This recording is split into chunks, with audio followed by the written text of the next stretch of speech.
God, not everybody.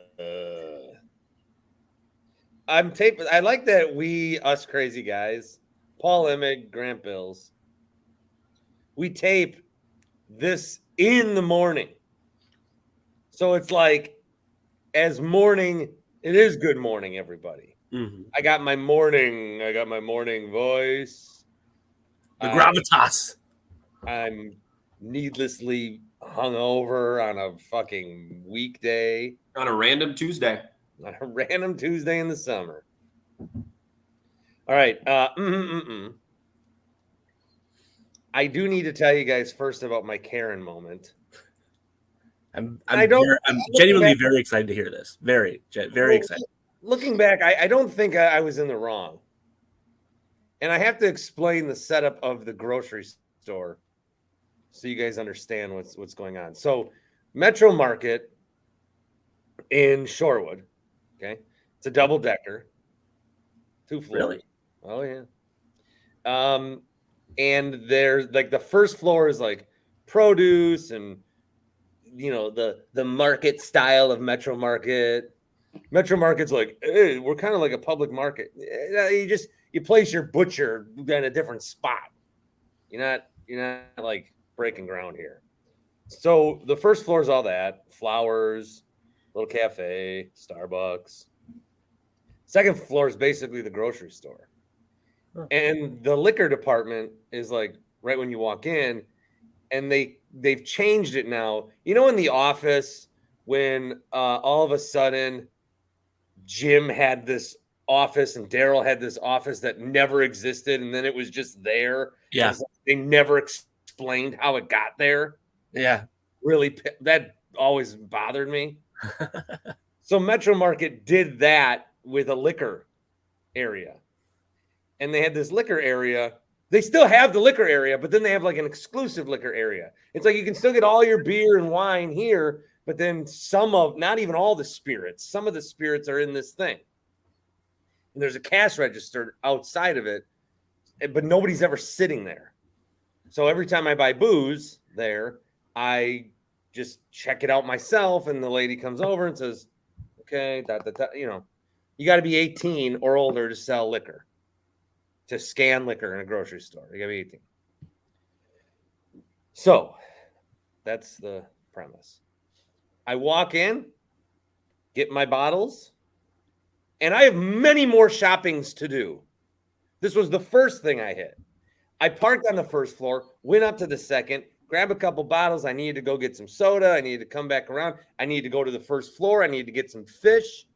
So you went liquor before groceries? Yes. Okay. The last thing I wanted to get was the salmon that we cooked. Smart. Yep. So I went and I had 2 bottles, and I walked out, and the guy goes, hey, you got to pay for that here. Now I have many more groceries shoppings to do. He goes, you got to pay for that here. I go, why? He said, that's why there's a cash register here. And I said, I don't want to do that. And I left my cart there, and I just left the store. So, what are your thoughts? How did you get from how there's a big jump there from I don't want to do that to I'm just going to leave and buy nothing? I went downstairs to get the fish, but then I went to a different store to get the liquor. I don't money. No, I think for this to be your moment though, you didn't make a scene. You have to. I was expecting this to conclude with that you made a big scene. Ask for a manager. A tangible scene. Oh, you did? No, I mean, if you're this guy and you're working the counter, I think he was the liquor manager, is what his name tag said. And if you're working the counter and this guy goes, I don't want to do that, and leaves the cart in the middle and just walks away, isn't that you're gonna be like you go home and like if he goes home with his wife and he's people yell all the time. He's not bringing that up at the dinner table, but he's probably like, Sharon, listen to what this fucking guy did today. He says, I don't want to pay there, and he left the cart. What the Frank? What the Frank? We say what the Frank. In this house, we respect our elders. We wash our hands. We do the dishes. We say what the Frank, and we root for the Green Bay Packers. I did hope your story was going to be more better, more, just more. I didn't want you to have made a bigger scene. I'm glad you didn't, but also for story purposes, I hoped you did. Well, you never know, Paul. I could get recognized. I went to the zoo yesterday, and the guy that took the ticket said, "Are you Bart?" Really? Oh, my guy Fred, yeah. Nice. Zookeeper Fred, is that his collar name or something like that back in the day? Yeah. Then we go to the zoo, and there's these two people. We were going to see the gorillas, and these two people left, and they're like, they're not really out there today. They were, but also the husband and wife were dressed up like they were on a fucking safari to go to the zoo. Like, what do you wrong with that? What do you think you're gonna do here? You think you're Dr. Alan Grant? I don't know. It kind of adds to the experience, don't you think? You wear a nice vest, nice beige. I don't know. So, but what? Because this liquor thing. Why? What? So I'm going to pay there, walk around in the bag with my receipt, do all my other shopping. Like, what's the point? He clearly knew I had more shopping to do. There's still and the way that it's set up, like I could have just picked up a beer on the way out and then just gone anywhere. It's not all that. It's not exclusive. And I just thought that he was being because here's what I text my parents after this, because my parents were here and my wife, and here's what I text my parents to tell them what I was doing. I said I was going to get some booze, but they were making me pay at the register, which they never do. I said, I don't want to do that. I left my cart there and I walked away. Guys, I live society by the rules. I am a good person. I just hate when people make up rules for no reason. I don't like listening to people and being told what to do. This is the crux of what makes me me. So now this is something we can go on. I don't think this was a Karen thing. This was a Larry David thing for you. I don't like being told what to do. Well, as long as it's not arbitrary and unnecessary. Like there are rules to society. I do my PA job at Forward Madison. I do my PA job, and I didn't really know what they wanted, and I did it. And then they go, "Hey, actually, this is kind of like the script of how we want things to say on such." I go, "Great, but let me know. Whatever you guys want, I'll do. I'm here for you. Whatever you guys want, you tell me, I do it. That's fine." But I don't want people to be like, Bart, do this, or do your show this way, or you have to walk that way, or you have to check out. Like, no, I don't. Mm-hmm.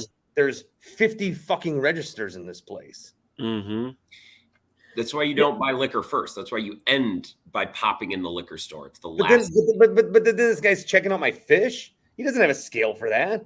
I would probably do two separate checkouts. I would then take my cart into the liquor store, add the final item into the cart that I already have, and then pay for it, which is what I did on Saturday at Pick and Save. I should have done what I just all go to Metro Market, Bart. Some of us need to, shop with the common man. Well, I should have done what I just normally do and just put it on the bottom of the cart and walk out with it. I forgot it was down there. This one guy I used to know, he got in trouble for that, and he's like, "Yeah, I forgot it was down there." And they go, "Okay, well, we actually have you on video and documented. You forgot it was down there 20 times over the last 2 months." Whoa. And he's like, "You got me." Yeah. All right, fine. I'll buy it. I don't know if you'll know this off the top of your head. I think you just did you just wrote a Curb Your Enthusiasm bit, right? It's like there's just the unwritten rules of society. Grant, do you have? I can tell you mine if you want to think of yours. There's one that always drives me nuts, or drove me nuts, past tense. But the biggest one that came up for me recently, where I used to keep a note on my phone, like a notepad of things that I would experience, and I'd say, okay, if I was a writer for Curb, this would be one of the things I would write. Yeah, and all Imig notebooks. Here we go. Oh my God, I have endless notes in the notes section of the iPhone. And one of them was, you're at Lambeau Field, everyone's going in the inn, and that one motherfucker thinks he's so clever that there's no line in the out to jail with you, sir. Like, out of society. You're gone. You were the one smart guy who's like, there's no line over here. I'm gonna go take the out. Fuck you. You're a bad member of society. Wow, Like, you're almost like doing an impression of me. But I'm telling you, this is what fires me. Like, I'm genuinely, there's no like acting to this. I'm just pissed even thinking about that someone would be such a shithead. Grant, do you have one? I don't know that I can think of. Do you have your own list of things if you were a curb writer, hypothetically, because you're a total weirdo? You open up your notes app. I wrote down. You want to? The last thing that I wrote down was a quote from the show that I'm watching right now. I'm watching Suits, and one of why are you watching? Why? No, hold on. Why are you watching Suits? There's so many good TV shows. You're rewatching Suits from the USA I've never seen it before. I've never seen it before. Like, okay, go ahead, go for it. I've never seen Meghan Markle in anything. I feel like this is a piece of the society equation that I need. This is the biggest thing she's been in. I got a season in. I was like, okay, so Meghan Markle was in this. What's the thing she's actually known for that allowed her to marry into? No, that's fucking it. It was a show on USA. Okay. In my notes, I wrote down, quote, tastes like a stagnant pond, because one of the lawyers was talking about how a different beverage client tastes like shit. And I'm like, that's funny. I'll use that to diss on a beer that I don't like sometimes. But no situations. I really like Curb, but I haven't written down any situations. Nothing comes to mind. Bart, I was not doing an impression of you. I just also have these. There's rules. There's rules of society. You go in the in, you go out the out. You don't make up arbitrary decisions that benefit you. I felt like Larry David in the Pick and Save this last weekend. It's my least favorite place in the entire world is the Pick and Save on Lion Street, right up the hill from Fiserv Forum on Juneau. There's not a place in the world I hate more. I go in there and I'm in line in the liquor store. I'm in line for the checkout. And the line could be like 3-4 people long. Guaranteed, there's 2 people in that line that like don't understand how grocery stores work. They get to the register with their things, and they're like, "Wait, you need money? Well, you need money for all the things. Oh, I'm sorry." And then they'll leave the things there, and then they'll leave. It's like, what the fuck? And it always takes forever. I just hate that Pick and Save. There are people that go grocery shopping, and like, if you have a budget, count the prices as your. What happened to living within your means? You know, only spending what you can afford to spend. That's I don't know. Nonsense. I have one other one I just want to mention because it's another sports one. I'm not looking at my app, but they were next to each other. Oh. Have you ever sat next to the person at probably a sporting event, but it could also be like a movie theater, but let's call it a sporting event, where in order for them to leave the row, you have to stand up or at least move your something, right? Sure. And all they do is stand up and kind of like look in the direction of the aisle.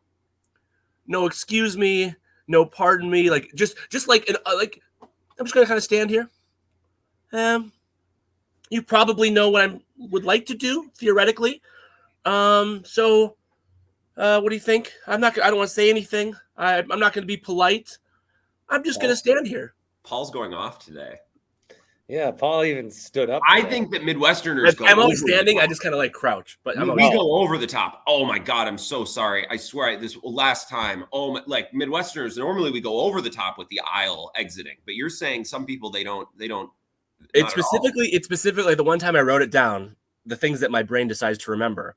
I went to a Badgers hockey game for the first time since college. It was like 5 years ago or something, and we were in a little row, and this person, like multiple times, got up to come back and go, and never at one point said a word, but was plenty chatty. It's not like this was like a quieter person. It's just like, you know what I mean? So that also hurt their case, where it was like, I know that you know how to communicate and all of that, and you're just choosing to be a dick. Yeah, I only sit at aisles now because I'd rather be the guy that gets out. Like I don't mind if I don't want to be the guy.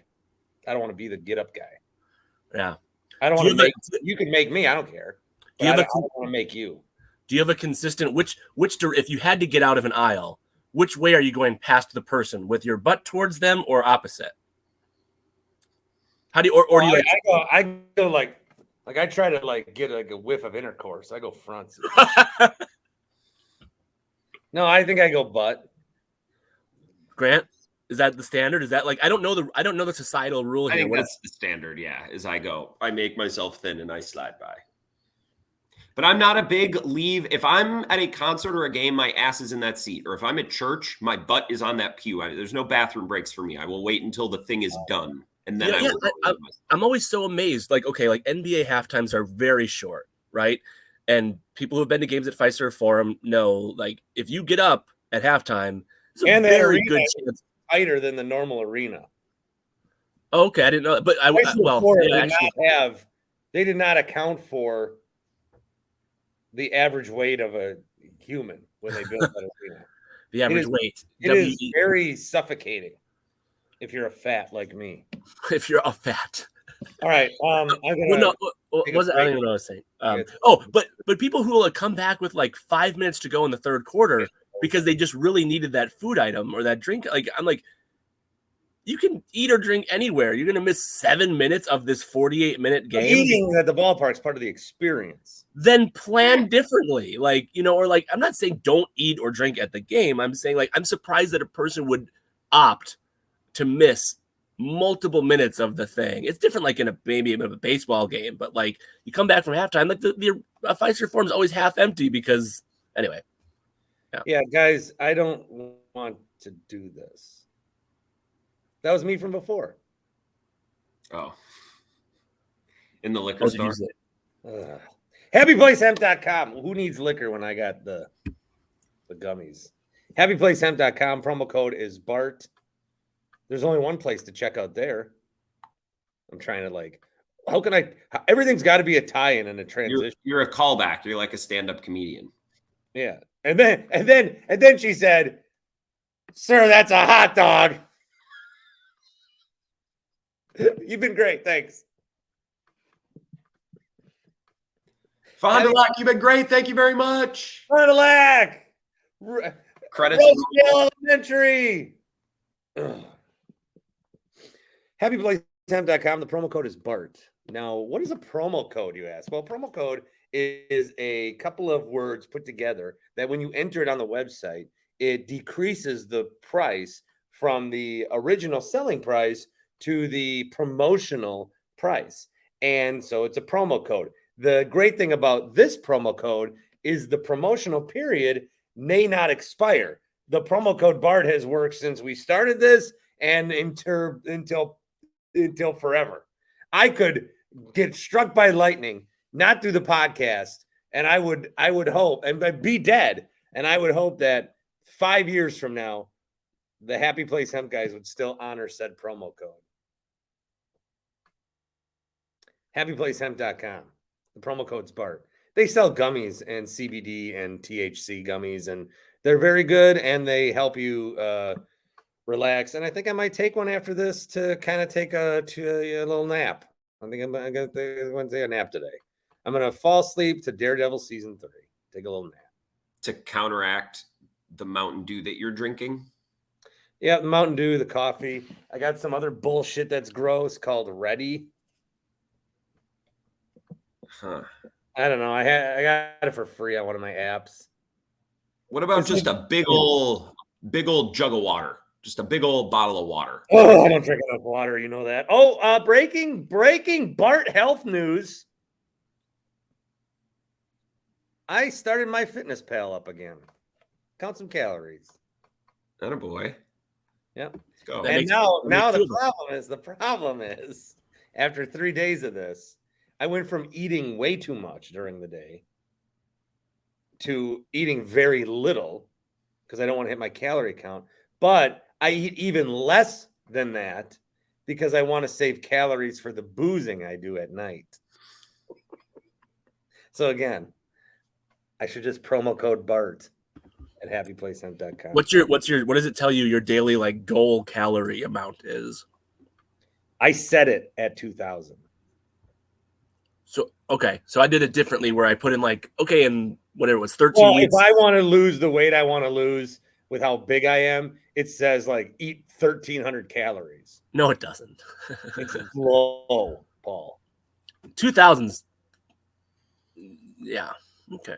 Mine was set at like if I wanted to lose a pound a week, it was like 2,500 calories a day or something like that. Well, it's a good time for a break. So you could do. Welcome You'd be doing back. 2 pounds a week.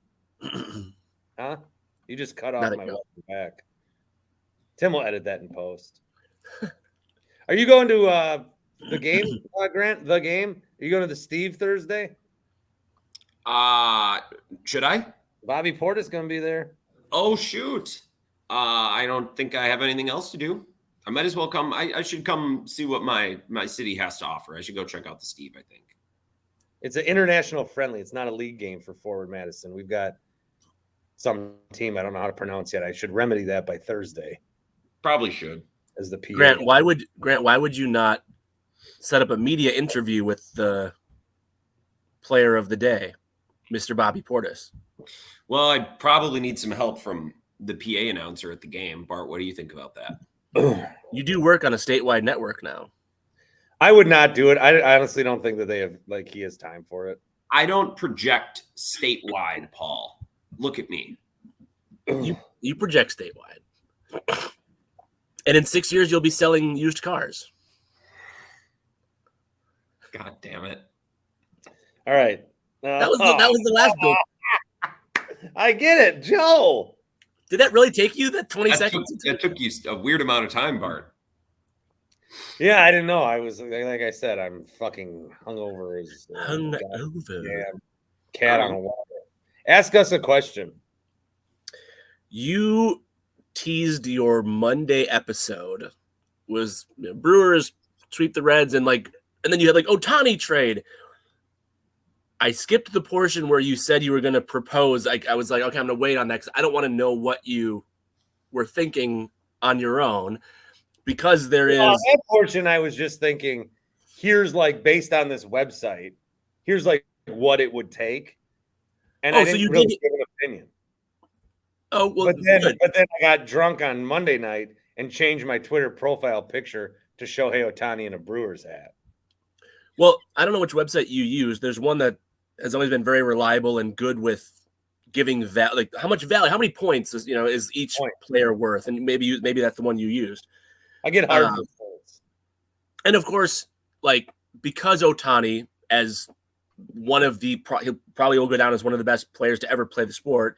Despite that, right? You still only get the guy for 2 months, so his value, his points aren't they're big, but they're not enormous.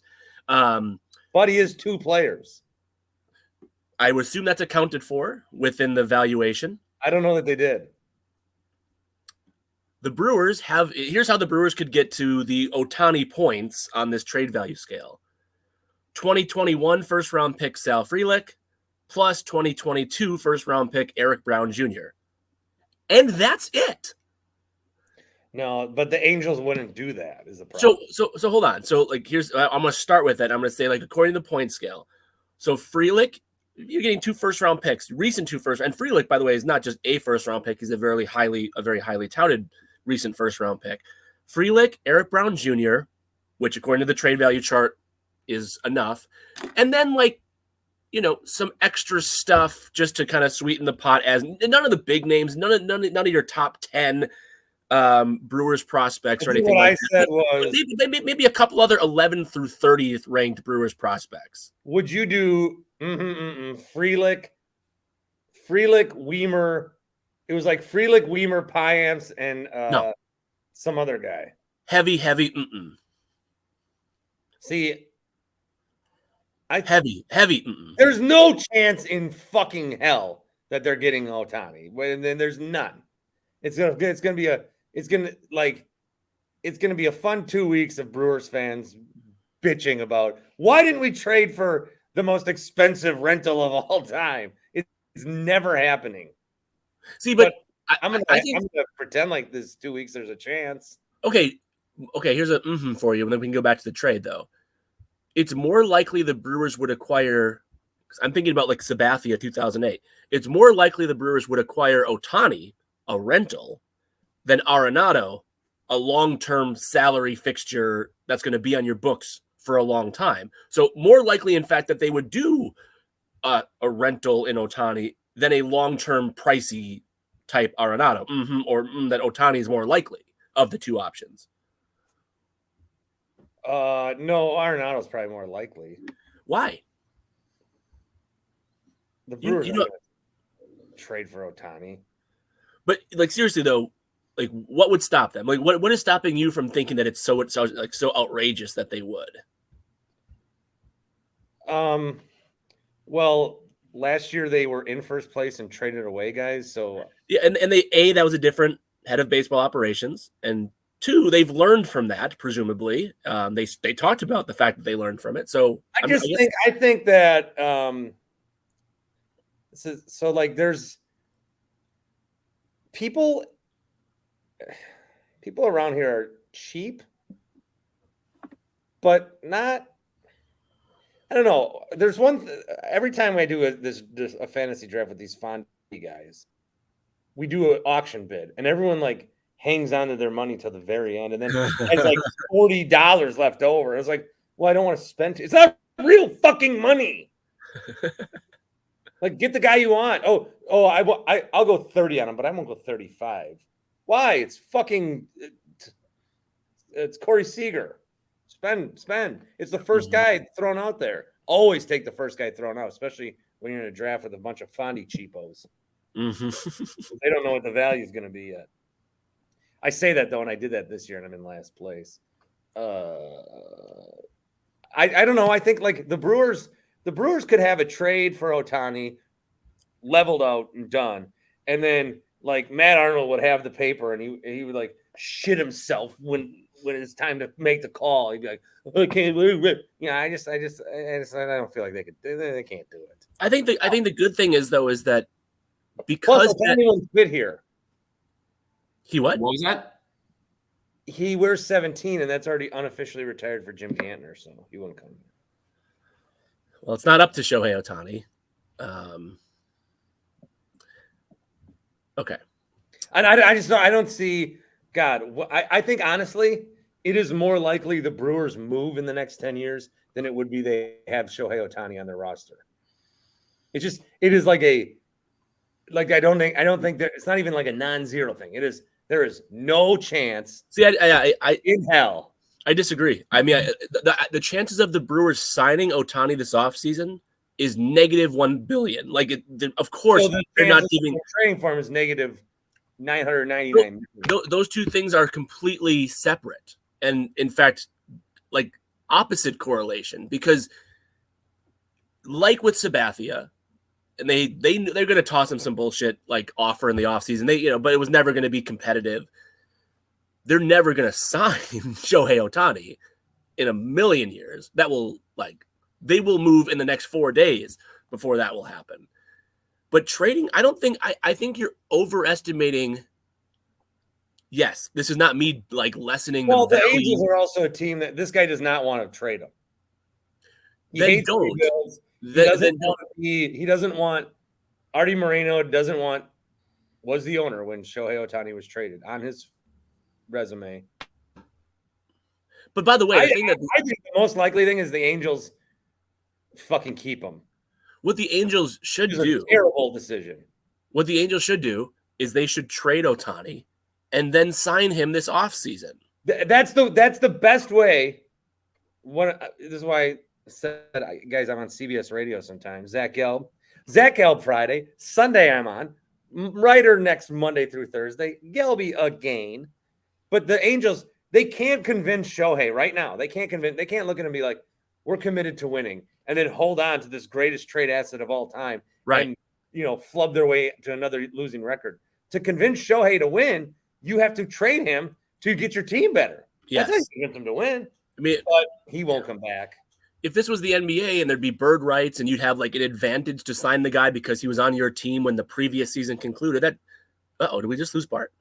No, I made Grant solo just because you and I have been chopping up for a little bit, and I just wanted to see on the Dan Schani YouTube stream. I went Grant solo, danschani.com. Yeah. So Grant's taking notes. Grant just taking notes. I don't know how to get it back. Oh no. Grant, it actually, you know what? With this version right now, it actually looks like that gif of Jim Carrey from Liar Liar. Yeah, he's doing well, yeah. Yeah. Hey! There we go. I just want to say, Bart, before we go to Grant, because we are over talking and Grant is under talking. We are. I do think you're overstating the value that an Ohtani trade will get for a 2-month rental. You're in your head, you've overinflated it. No. Yes. Miller Park sold out every day the next 2 months. Jerseys fly off the shelves. That doesn't mean that his trade value. I mean, like, again, Frelick he is the home run leader and a top 5 pitcher. You're going to paint this as like that. I don't think Ohtani is amazing. He is. He's also a 2-month rental, and most MLB teams will not, especially like if you're a big market. If you're the Yankees, the Mets, the Giants, the Dodgers, you can just sign him this offseason and not give up prospects now. That doesn't always work, though. Well, we've seen that, and I wasn't going to bring this up, but we've seen that in the NBA where it's like the Lakers or the Clippers, we're going to get Paul George anyways, so they don't trade for him, and then they don't get him. So I agree with you on that. That's how the Suns or Clippers or Lakers probably felt about Kyrie. But that's the bird rights trap. That's why the Mavericks – it is different. Like, it's the bird rights thing. Sorry, it's different, but that's what I thought of. If you really want Shohei Ohtani and you think you can sign him long term, I wouldn't get cute. I would try to acquire him and get him in there, I guess. If I was the GM of 28 teams, I would do it. If I was the GM of the Brewers, I wouldn't do it. Because you know what would happen if you trade that many things for one guy for 2 months, you know Shohei is gonna fucking snap his pen through his hand when he's signing the contract or some brewery suitcase. He'll be packing to come to Milwaukee, and on the way he'll drop a suitcase on his hand or something. I don't find this topic particularly interesting. Like, I don't think it's interesting to be like, should the Brewers rent Shohei Ohtani? Because we did that with CeCe. I think we have that guy in the Brewers history books. I'm with you. This guy hits too. He's 2. I know. I'm with you, Paul, that I don't think it'll cost as much as you guys both just drank Mountain Dew at the exact same time. Someone please go watch that back on the Dan Schani YouTube stream. No. But no one's drinking this ready bullshit. I don't think he'll cost as much as what did we think Josh Hader was going to go for versus what he actually went for. I know he's not Shohei Ohtani, but he was the number 1 reliever and a guy who had all the prestige and the name recognition. And you're like, wait, that's it? I just feel like guys aren't often traded for as much as we think they're going to be traded for. I think the most interesting part of the Shohei Ohtani discussion is whether a team like the Mariners or the Orioles or the Diamondbacks or the Reds should make this deal, right? Because they're all teams that have been building things up slowly, doing it the right way, and they could maybe start their contending window a little bit early and rent Shohei Ohtani and do what the Brewers did in 2008. Now, what I find interesting, should another team try to recreate what we had with CeCe and the Mariners, I think that would be really fun to watch. I would enjoy watching one of those teams rent Shohei Ohtani. That would be electric. So that's kind of what I'm pulling for. Yeah, because we keep picturing Shohei in a big market jersey. No, Shohei Ohtani, you are a Minnesota Twin. Yeah, or you're an Oriole, and it's like, oh, and I don't think it would mean the Orioles have a great young core. They're building it up the right way. They're going to be a good team. And when Shohei leaves in the offseason, if they were to acquire him, I don't think they're all of a sudden going to suck. I just think they would maybe think of that rental of Shohei like we think of CeCe. Like, that's when our franchise finally became relevant and respectable again. And we needed to break down that wall. And I think the Mariners or the Diamondbacks, so it's been so long for some of these teams to have been relevant or in the postseason that I think it might be worth it. That's kind of what I'm pulling for, is for him to go to a team like that. Because I'm enjoying watching baseball as a whole. And I think a lot of these teams, Mariners, Diamondbacks, Reds, that's a big reason why. So I'd like to see him go to one of those teams. All right. Good discussion. Here's one that. Thanks, Bart. Here's where I'll pivot to one that hopefully Grant does find more interesting. That's not what I meant. That's not what I meant. I find this trite and arbitrary. And I don't think the Brewers are the team, the rental destination that's most interesting. And I'm a Brewers fan. And I think it'd be cool, but I don't know. I think there are cooler. Oh, it's probably not. Yeah. Okay. League-wide, it's not the most interesting, but yeah. I just want my picture to be Shohei for 2 weeks. When is the trade deadline? What is the trade deadline? The exact date? The 31st. 31st. All right, I sent you guys a clip in the last week or so. And I think it was a minor league game, I think is what it was, where the umpire called a strike. The batter tapped his helmet. The umpire turns around, does a quick 3-second review. Essentially, the batter challenged the ball strike, tapped his helmet, and 3 seconds later, there was a resolution, and the batter was right. It was, in fact, a ball. And you guys, we never, I almost never bring up topics that we have had texts about, but I decided to drop it in the moment because I had to have a long-form conversation about it. And you guys were both like, this is bad. This, I don't like this. And I haven't been more confused about wait a minute, I can't possibly be the outlier here that thinks that this is a slam dunk, no-brainer, great thing that baseball should incorporate. And you guys didn't. So let me just frame it to you this way. Having the batter in Major League Baseball have challenges is bad somehow? Or I don't want that. You're both fucking insane. Right. Tell me why. Tell me why. Well, it's ain't nothing but a heartache. Tell me why. That ain't nothing but a mistake. Tell me why. I don't ever want to hear you say that you want it that way again. Okay, good point. I don't want more reviews. I don't want more challenges. I think the NFL has challenges that are good. Was his knee down? Did the toe touch the line before he had control? There's nothing more important than a ball and a strike. These are measurable.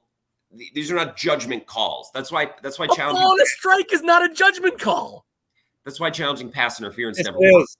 It is not a judgment call. It absolutely is. Challenges You're in the insane. NBA.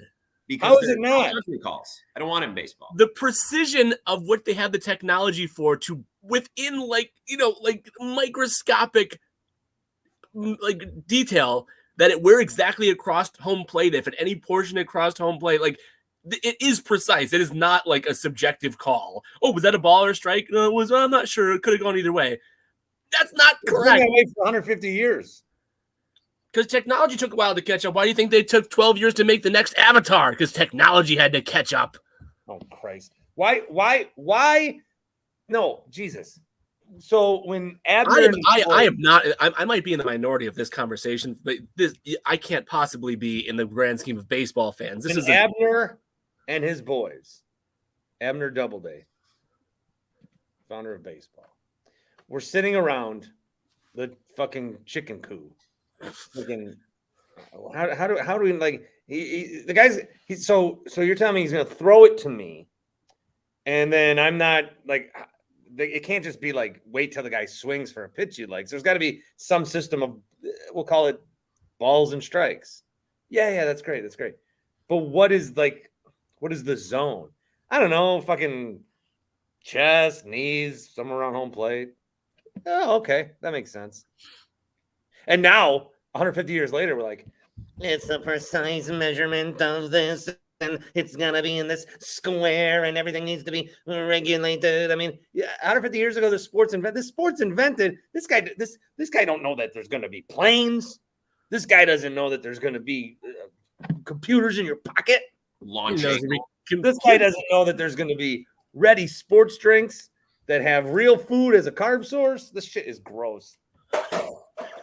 Hashtag not an ad. Hashtag not an ad. What if 3 weeks from now I'm like, guys, this ready sports drink is just so fucking good. It really refreshes me in the morning. I don't know, Paul. I know I get your logic. I get your argument. You probably win it. You probably win in a court of law. You probably win over the public consumption. I'm just saying that as a person, I think that there needs to be this rush to get sports. I just want the calls to be perfect. I don't. I want there to be like in soccer. I want there to be refs that shouldn't have been a yellow card. Well, that ref gave it to him because he was pissed about he doesn't like it as much as there's got to be difference. You can't have robots ref. You got to have other. I know this ref doesn't like Chris Paul, That shit's good. No, think. it's not. No, it is not good. Yes, no, it is not. is. There should not be referee subjectivity that impacts human subjectivity. Chris Paul plays a different way. Chris Paul goes 0 for 6. Human error. The ref misses 6 calls. Can't have that. There must be you should never know the referee or the umpire's name. If you do, it's because they're bad. I am worried about there never being another Marvel movie made because this writer's strike. These and the actor's strike. The studios are so fucking corrupt. Did you see this tweet I retweeted? That the studios, they were picketing along this like shaded area. So the studios had all the leaves removed. They cut all the branches of the trees so that there's no shade to march. They're evil. We're already going to lose thousands of jobs to computers and AI and automation. There's people that can't work because all you got to do is drive to the drive-thru and go tap McChicken, and you want more jobs to be gone because of robots, also that you can sit in your precious fucking throne and say, I don't care if my team wins as long as calls are perfecto. As you lord above us. You mentioned a yellow card, red card in soccer. Umpires will still have discretion and subjectivity of like, oh, well, this umpire or this manager said something I didn't like. I'm going to eject that manager. Or that's the equivalent of a red card, yellow card. Like, how did someone react to something? But like, if you're like, I mean, first off, Bart, like when they invented basketball, did they think there'd be this weird like arc thing around called a 3-point line? Like it should be worth 2 points only. Like it's like this will not age well for you. Like this is bad. Like, yeah, sports evolve, like shocking newsbreaker right there. Like this is the right thing to. Pitchers were not throwing 102 miles an hour with spin rates about RPMs and blah, blah, blah, blah, blah. Like it's not an umpire's fault that their eyes, the human eye is not trained to do that anymore. Like the ball was not. So then just be like, you know what? That felt like a ball. I hate, this is so stupid. What a terrible take. You know what though? I'm not performing. I know you're not performing, which is what makes it worse. I don't like fucking robots got to do everything. They challenged a home run call in the All-Star game and they got it wrong. That was wrong. That was a home run. They fucked that up. People forget. Grant, say more on this.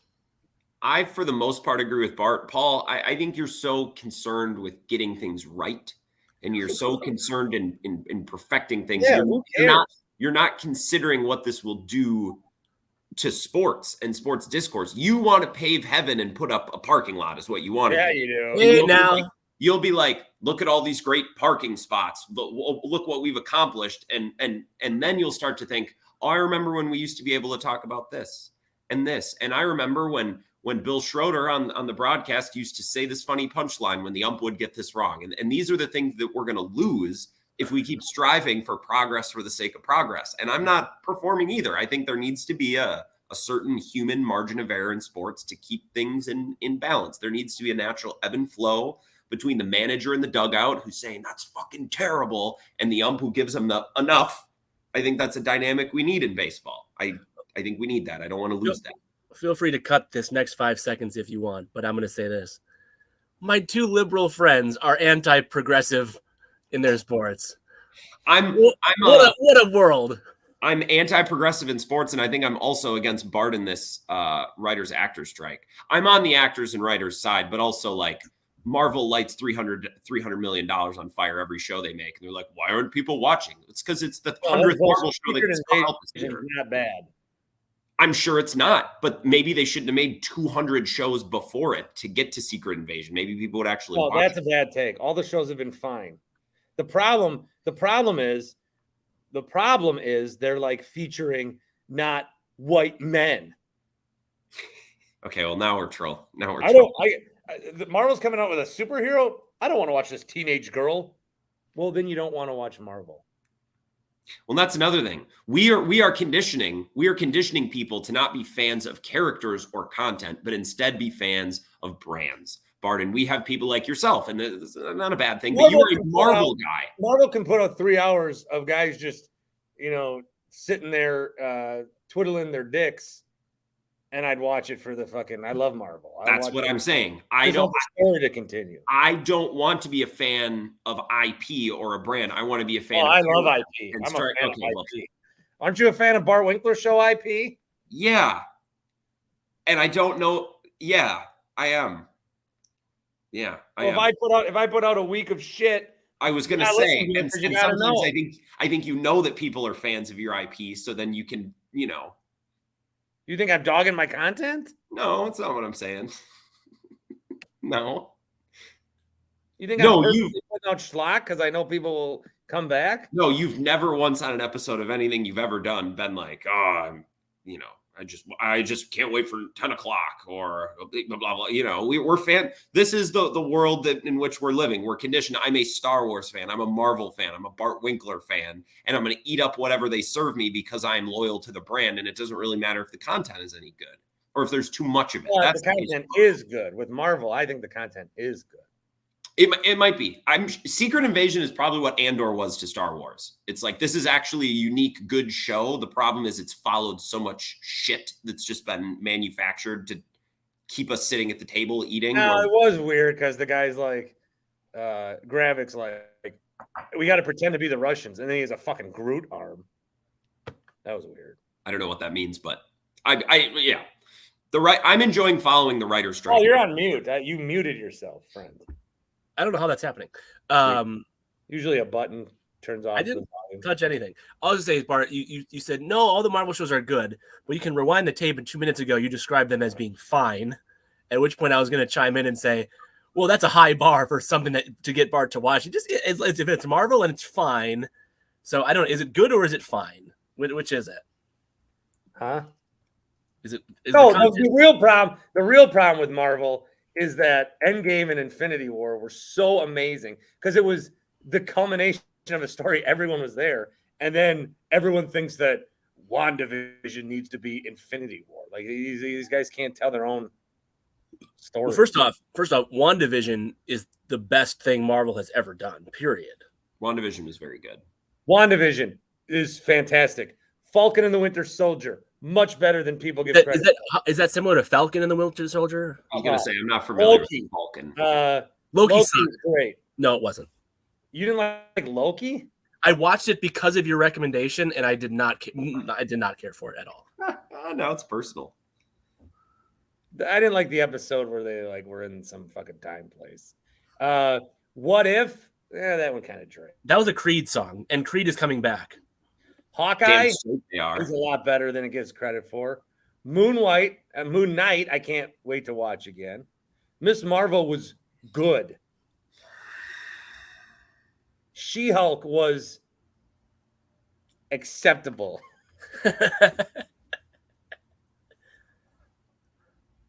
Guardians was terrific. Ant-Man sucked. The new Ant-Man was fucking trash. I liked the first Ant-Man movie, and then the second one I didn't like, and so I'm not going to watch the third. What's next? All right. Do a Packer one, maybe. In the interest of time, yeah, Packers. I have two NFL. I'm going to start with this one. The non-Jordan Love Packers player whose name will be said the most / written the most during training camp. The most number of times that this player's name is written and or said is the media, not Jordan Love. The media starts with me, if you've never heard that before. I did once or twice. That player will be, and I'm going to use this name because of what Andy Herman said on the Bart Winkler Show, Romeo Doubs will be the most named, most written, most said non-Jordan Love player between, July 29th and the end of training camp. That Romeo Doubs will be the most talked about non-Jordan Love Packers player during training camp. No. The narrative for training camps have already been set. It'll be A.J. Dillon and Aaron Jones. All we care about now is running backs. You got former running backs, current running backs tweeting, why even run the football if you're not going to pay us respectfully? Running backs are kind of fucked. It is weird that Odell Beckham can just land into $15 million. But if you're a running back, you'd never get a second contract. But there's going to be a lot of attention. Like we very well may not have a like. Are either of these guys are running back next year? AJ Dillon, free agent, right? I feel like Jones is probably not. Jones has been probably not for 2-3 years. I was going to say, but we've thought that the last couple off seasons. Yeah. I think AJ Dillon kind of like ramps up the, hey, I love Wisconsin because he knows he ain't as good as he should ramp up playing football because he was very mid last year. Should we keep AJ Dillon? Yeah, he wrote a kid's book. Yeah, but on 3rd and 1, he lost 2 yards. He fell over when he got touched. He fell forward. Yeah, okay. Yeah, he did fall forward, but Dobbs is a good one. I think the running backs will get a lot of attention. I think Bakhtiari, is going to spend 3 weeks talking about how we have to see that Jim Caviezel movie, so that'll eat up some fucking time. Tim, cut that in post. I can't wait till Bakhtiari's out of here. Boost the volume on that. Get him out of here. I asked you a Bakhtiari trade question like 6 weeks ago, and you said, Oh, I would trade him. Something has changed. I want to trade him for Bakhtiari 3 years ago. Not talent-wise, but his brain. You could just mute him and just appreciate his football skills if you'd like, but that's your decision. In a world where David Bakhtiari never met Aaron Rodgers. I'd like that world. I can't say more because I've retired from it. I think it's Christian Watson, personally. I just think he's the guy. I think of young ascending quarterbacks in this league, and it is hard to win in this league. Let's remember, young ascending quarterbacks in this league who have succeeded have been kind of tied at the hip to their wide receiver. Joe Burrow with Jamar Chase and Diggs and Allen and Mahomes and Hill. I just think if Jordan Love is any good at all, Christian Watson's going to be a big part of that. And they need a number one wide receiver. They need a guy. Even if they have a group of multiple weapons and they're all exciting, they need the guy. They need the wide receiver 1, as folks will refer to him on Twitter. What about kicker 1? Kicker 1. Punt return 1. I think it'll be Watson. I think there's a lot riding on Christian Watson to go from young, toolsy, flashy, exciting rookie to down in and down out, week in and week out, the guy that you can build your offensive. Yeah, I'm not there on him yet. Really? I think we're going to have to be there on him, is my point, if they want to do anything. Acting like Christian Watson is going to be in a class with like Justin Jefferson and Jamar Chase. Like, relax. Don't. Bruce Irons does not speak for the rest of this fan base. That account sucks. Don't put that on me. Don't put that on us. Bruce Irons? Yeah. Don't you put that all evil on me. I'm not. I didn't see. Did he tweet that stuff? I remember a couple of weeks ago he was tweeting about how Christian Watson has a higher ceiling than Justin Jefferson. And I'm at work, and I got my Vikings coworkers who were like, "You're Packers fans really think?" And I'm like, but I'm like, yeah, Christian Watson does have a higher ceiling because he's faster and he's bigger. But inside, I'm like, I fucking hate Packers fans. It's the worst sometimes. But I'm not hearing that from a Vikings fan. I'll defend my guy. I'm an owner. But it's stuff like that, yeah. But I think Watson, if this team is going to be any better than around 500 and fight for the division, I think Watson has to be that guy. Yeah. Yeah, I think he can be. I think we're like. Well, Bart, I would say that if when did Watson hit his second half peak, like week 10 or something? When did he have his like insane run? It started like around week 10. If that was like an 8-game season, and like you literally, your brain was men in blacked with the pen for the first 8-9 games, and all you could ever remember in your brain was the second half of the season, you would think Christian Watson is as good or better than Justin Jefferson or anybody, because those games were, I mean, incredible, off the charts, amazing. Like that is. Healthy. He was healthy. That was the difference. And I need to rewatch because, like, I mean, he was absurdly like elite. Just when we had Devontae Adams, maybe I'm still thinking of that being the bar. You when you told Andy Herman that's a Pete Bukowski job, I thought that was really funny. By the way, I thought that made me laugh. Like, I'm not going to go there and track every single play he ever did. I go, yeah. Pete can do that. Yeah, that's a Pete Bukowski job. That was funny. That was not you mailing in your content. That got a good chuckle out of me. I don't think I don't think I've mailed in any of these shows. Maybe one. Which one? I didn't mean to throw accusations. I didn't mean to, do that. That wasn't my point. I'm just But glad that we've got. I haven't mailed in. Sometimes I just don't have good content. There's really hasn't been much going on the last 2 weeks. I'm aware. I am. Yeah, I need football season. I don't need it. We're We'll close. always need it. I need it right now. I need it right now. We We're need close. this. My family needs this. Your family might actually. Oh no. My family needs it.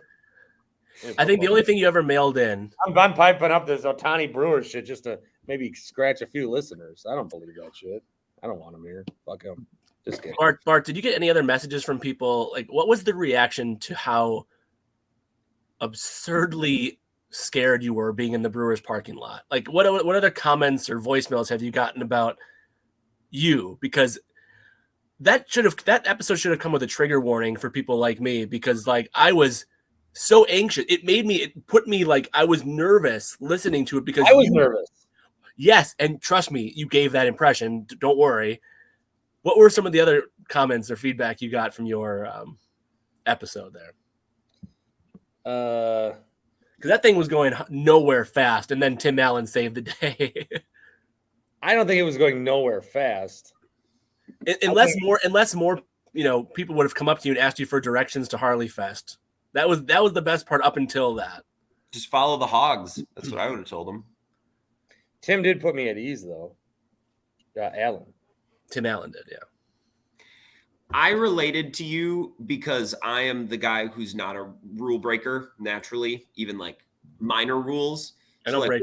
When we would go ding dong ditching in my youth, I was never comfortable. I was always on edge. I was always uneasy. That's something like if someone came up to me and said, "Hey, you can't do that," I would have been like, "I understand."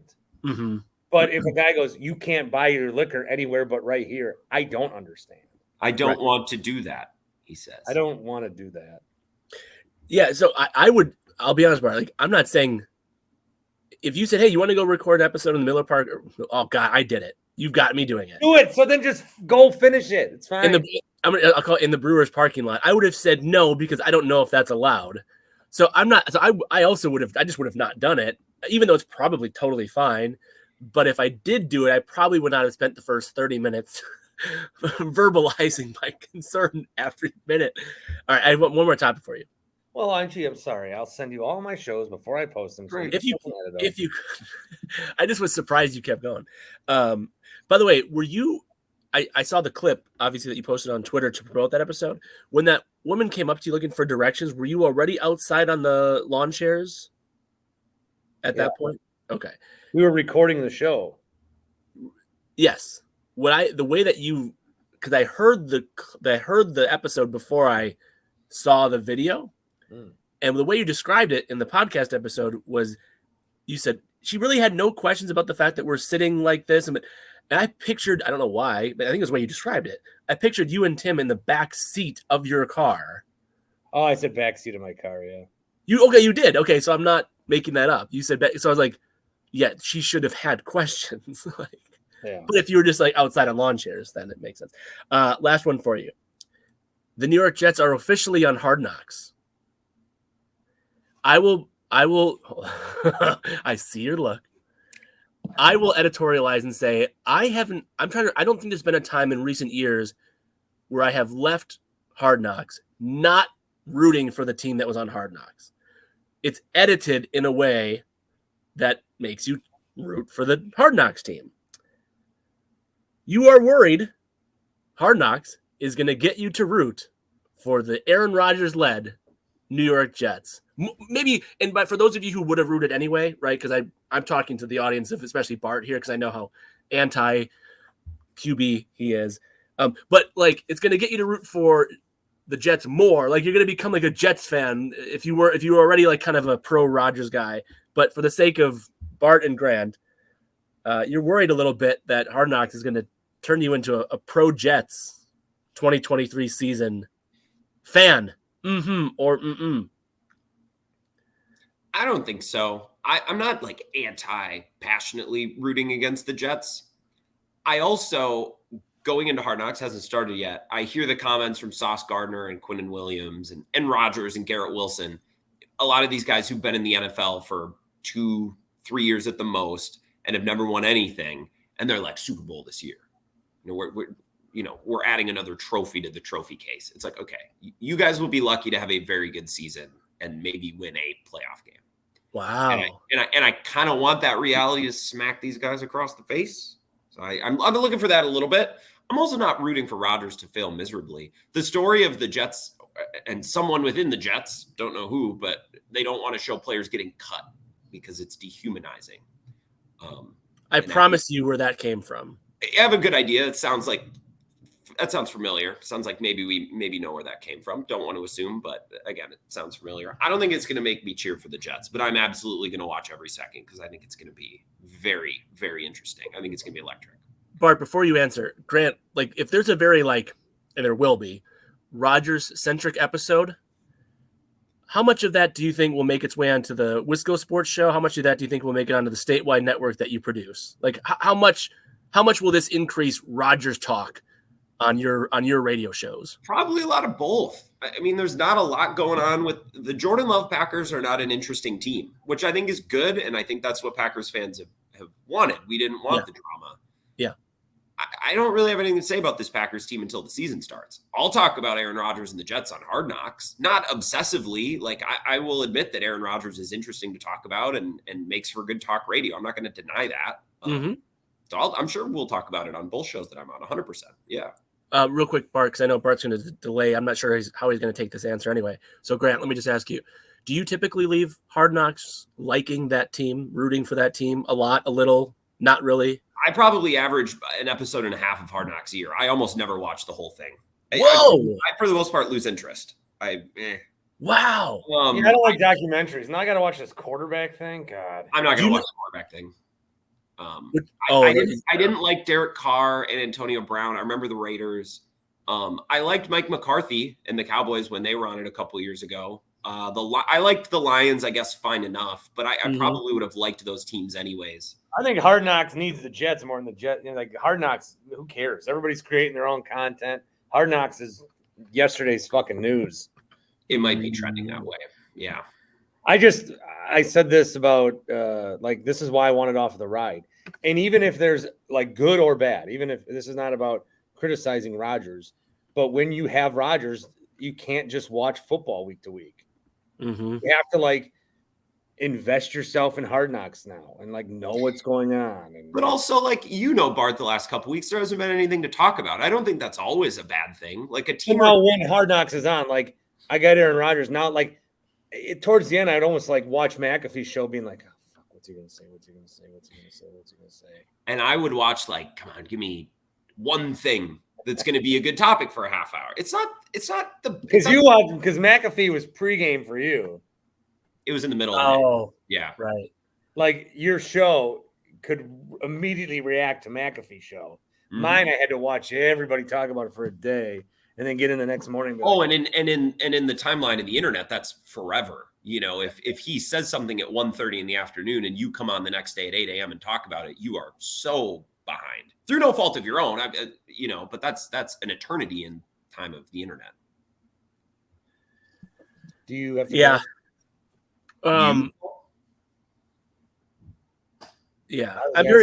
I would say I'm curious about seeing the Jets. I think if you're a Packers fan, the only thing you absolutely, if you're a Rodgers fan, great, root for Rodgers.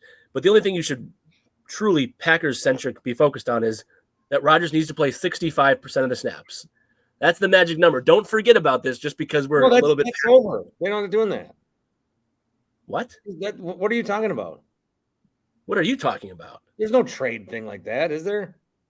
Yes, there is. The Packers get the first round pick if Rodgers plays 65% of the snaps. Oh, okay. It wasn't based on winning. No. Percent. You don't remember this? Grant. I thought there was something in there where we don't have to worry about it at all. No. It becomes a 2024 first round pick that the Packers acquire if Rodgers plays 65% of the snaps. And that's it. That's the only qualifier. All right. Well, that sucks. I mean, it's not like Brian Ferentz at Iowa where it's 24 points a game and we're going to need to closely monitor it to see if he gets fired. Like 65% of the snaps, if he's the starting quarterback for by and large most of the season, it's going to happen. So it's not like we need to watch it closely and do math and follow along. I don't think there's going to be. I didn't want a reason to watch it all. I think the thing is, like, Bart, you're going to want to, if you're not watching Hard Knocks live, for your sanity, Bart, you are going to want to avoid Twitter between 8 and 9 p.m. Central Time on Sunday night. And what I told a coworker yesterday, because the Jets have final say what goes into it. They get to look at the final edit and make sure nothing goes in. Yeah, but we're just a couple years removed from the Jets letting their quarterback, who was mic'd up, say on national television that he was seeing ghosts. Like the Jets have had final say over content before and completely botched it. So fingers crossed they do it again. Also, I'm not sure. I don't love Robert Saleh. I'm not sure I'm cheering for this coaching staff. I think they've been awful and dysfunctional for years. And now they have Rodgers. And it's like the bully has come over to their side now on the playground. And they're like, yeah, what the fuck is up? Yeah, what are you going to say now? It's like, I'm pretty sure you're still an ass coach. I'm not convinced that any of you are great at your jobs. And I kind of want to see that come back to bite him in the butt. So, by the way, the secondary thing that could happen as a result of all of this is if the Packers do have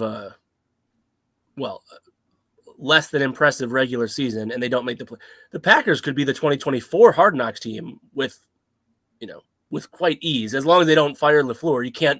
The Hard Knocks team cannot be a team that changed coaches in the offseason. But that'd be great. That would be truly then Mark Murphy's parting gift, because Hard Knocks. Well, because he would retire in July of 24, I think, is Murphy's retirement date. So it would be like, that would probably be part of the story, part of the Hard Knocks. But if the Packers make the playoffs, no Hard Knocks. So, yeah, that's the rule. Do it for HBO. Right. I think. Do you guys know those rules? It has to be a non-playoff team who doesn't change coaches. Is that the qualifier? Yeah. 2 losing seasons in a row. So it could have been the Packers this year. But good for the NFL and good for Roger Goodell. No, because they made the play. You need to miss the playoffs 2 seasons in a row. 2 seasons in a row. Yeah. You can have a bad year. Any team can have a bad year, but in order to be Hard Knocks fodder, you gotta, No, but is that a real qualifier? You have to lose a 2. I think so. Yeah. Okay. I didn't know if it was 1 or 2. Okay, good to know. Well, so then I'm right. Yeah, then the Packers could be if they miss the playoffs. Will be. Let's face it. Like the Packers, even if they're still the Green Bay Packers, like they will be coveted as the Hard Knocks team the moment that they're eligible, which they've not been eligible since Grant was a toddler. Probably before, honestly. When did Hard Knocks start? Like late 90s, early 2000s? 2001 or 2? Yeah. Yeah. All right, guys.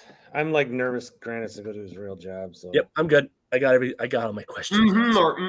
This was a good podcast. I'm gonna say Yeah. I felt good. Like it was a weird, unexpected pick me up, Grant. Last week, you texted afterwards. You said that was a really good episode. I was like, all right, good. All right, good. Craig, was that? Oh, that's right. That was the Craig one. I got the number of Craig, how many comments did you get about like Marvel? How many comments did you get about the Craig stuff? Because I got more than the fair share of things that came my way. Craig, do you agree with Bob Iger that the Marvel's making too many TV shows? Because I kind of like Ant-Man myself. Get out of here. Wasn't Gone with the Wind, but it didn't need to be. It's just Paul Rudd. I do need to go. I'm a sucker for Paul Rudd. Bye, Grant. Bye. Bye, Paul. See you, buddy. Wait. Yeah. Yes. Do you have 2 minutes? Hit it. The Milwaukee Pro Soccer has come down to their final 10 names. It will be one of these 10. Okay. Let me just throw it at you quick, each name, and tell me what you think. Okay. And I will also give you my real thought. Okay. And I'll be PA guy. Welcome to the night's match, the Milwaukee Tall Boys. No. Yeah. People love that one. People love that one more than any other name that we've. No. I mean, I don't drink, but my concern would be you're going to want to appeal to families, right? Yeah, I don't know. I I think mean, a sure, a bunch. section of supporters can be called the tall boys or something. What can? Like a section of supporters, like there can be a little group. Yeah, that's fine. It's fine, but I mean, I would want to market it to kids. So, what's a tall boy? Why are they the tall boys? It's not a good idea. Taking the field is Goodland FC. Yes, I don't love it, but I'm good. I'm okay with it. Taking the field tonight, the Milwaukee Barons. Yeah, that's got an alcohol connotation. I don't even know what I don't even know. Baron is like Baron, like a flight, like a Well, maybe beer barons. Back in the day with Prohibition. Yeah, I don't really know enough about what a Baron is or isn't, There's but it already sounds like a group that is called the Milwaukee Barons. It's just like, hey, we support Milwaukee soccer. We're the Barons. So there's like some history to it. I don't mind Barons. Okay. Milwaukee Brigade. What is that? What's the point? What is that? The Brigade? Yeah, is that a Milwaukee thing that I don't know about? I don't know. So I'm gonna say no.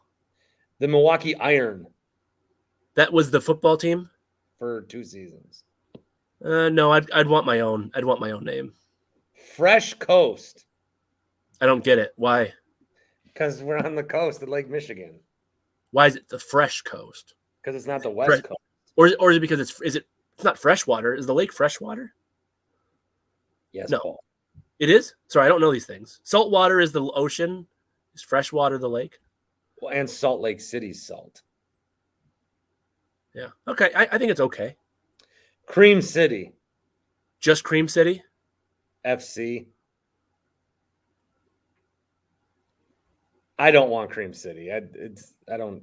I didn't know the story about Cream City Brick until the Bucks changed their colors. Yeah, because no one for 800 years. Right. So I'll pass on that. Milwaukee Industrial. I wouldn't. 1846 Milwaukee. Yeah. Yeah. I like that one. Yeah. Lake Effect FC. I do like. Lake Effect is really good. I do. I like, because when we talked about Lake Effect, there wasn't the FC on it, and it needs something, and I think it got that something. So yeah, I like it. All right, those are the 10. So wait, what were the ones that we read? So Lake Effect FC, the Barons is okay. 1846 Milwaukee, Goodland. I like 1846 Milwaukee. Yeah, Goodland's okay. Do they know what is the mascot or the nickname a totally different conversation? No, I think what might happen is they could even combine names from this. It could be the Iron Brigade, and then there's the Tall Boys are the fucking fake nickname, but then the real nickname is the Barons or something. Yeah. A lot of these. I don't think it's just gonna be one. I think the branding and what will happen is a lot of this will be used in some way. Sure. Like Forward Madison, which I think is a great name. Yeah. They're the Flamingos. Mm-hmm. And then they call their supporters the Flock. Mm-hmm. Stuff like that. Is that not public yet? What? Those final 10 names? Oh no, it was tweeted. I don't know anything. I got no insight here. Okay. I wish I would have. I'm like, hey, what do you think the name's gonna be? And they're like, just don't ask me that, please. Yeah. I wish I would have known that before we did the show. Yeah. What? It was announced during the show. Oh, it is breaking news. Okay. That's why I'm doing it to you immediate. But now I'll let you know. What's that? Now you can let me go. Sounds good. Now we're gonna the show. Feel free to. Are you okay with the part where I said my 2 liberal friends are anti-progressive? Well, not only am I keeping that in, I'm keeping this in now. I'm still recording. Oh, you are, aren't you? Yeah. Oh, I didn't. I swear I did not know you were still recording. I'm not liberal. What are you? I don't define myself as liberal. I define myself as someone common sense who wants people to not die and thinks that everyone should have an equal shot at trying to make it in this country. Now, do all of my beliefs line up to be a super lib? They might. But I don't say that I'm liberal. And with that, good night.